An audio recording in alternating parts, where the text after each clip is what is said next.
back with Arrow&Ammo Outdoors, and today is a little different. I haven't posted in a minute, but I have broken down and I actually got me a Dodge 3500 Cummins 5.9 manual transmission, 6-speed G56. It's a work truck. It needs some work, but today I'm gonna show y'all how to change the alternator on a 5.9 Cummins, an 06 Dodge Ram 3500.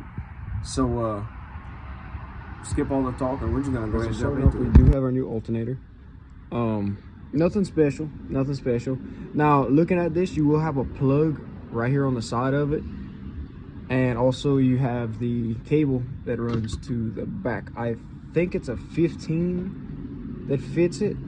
I'm not too sure. Okay, so looking at it, this is the plug that I was talking about. You go ahead and unscrew that, and that little wire right there, you take it off, put your nut back, and that right there, that little plug on the side of the alternator is also, you need to take that off. But if I'm not wrong, I'm trying to one-handedly do this. So the best way I've maybe, like looked at it to see how to take it off, go ahead, you got two bolts, one right there and one down there. And once you pull this up, it's gonna be a lot easier to take that plug off. But just don't, when you take the alternator out, just don't pull too much, because you don't want to just rip it out of there and have to replace it. But this is what we're looking at. That's why I love a 5.9 Cummins. Yes, it looks rough, but it runs like a champ, I promise. But it's so much easier to work on. I'm gonna post a picture of a 6.7 Cummins. I'm so sorry, not a 6.7 Cummins, a 6.7 Power Stroke, and they are so much harder to work on. But be careful, as you can see, I already unscrewed those. Be careful when you pull them out, because that alternator will most likely drop. Most of the time, unless they're kind of seized on there, they will drop. Okay, so before I go any further with this, you will have to take your belt off. But to do that, you're idler pulley. Hold on, okay, I'm gonna go to the bottom. Okay, see, but that right there is your idler pulley. You stick your 3/8 ratchet in one of those, and you slip off the belt of the AC compressor. Once you do that, you can start unbolting your alternator. You can see when I did pull the bolt, it did fall down. And you go down here, you pull the other one out, and you're ready to pick this up and unclip your other one. Okay, you're talking about the clip. That's the clip right there. Let's see if I can do it one-handed. I doubt it. Ooh, I did it.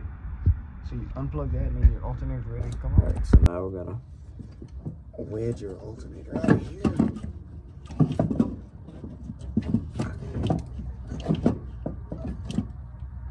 Okay, actually, I see an easier way of doing it. We're gonna go ahead and slip out this air box real quick. Once we slip out the air box, we'll have plenty of room to go ahead and undo it. One right here, and you unplug this. And if you go over here, you got the hose clamp. Okay, so once you get the air box out, you can literally just grab the alternator, pull it right on out. Okay, so now you slide in your new alternator, and you go ahead and you thread in that bottom bolt just a little bit, and you gotta pick this up, put that bolt in, and then, well, we're gonna go ahead and do that.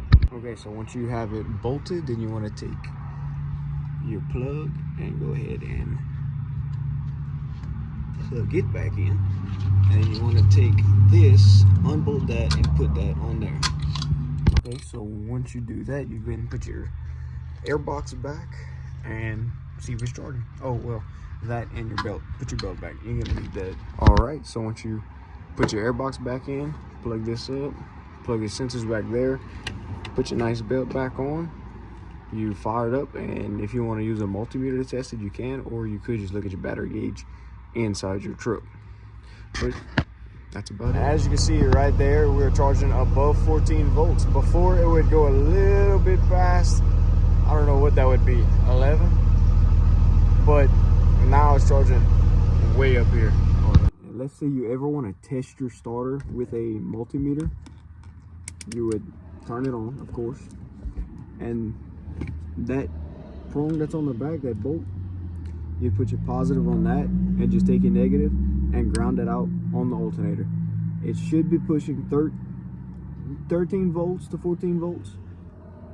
Anything less 12 and less, the alternator is either going bad or is completely out. Mine was pushing 11.8 before I changed it, and now I mean it's pushing 14, so we're good to go.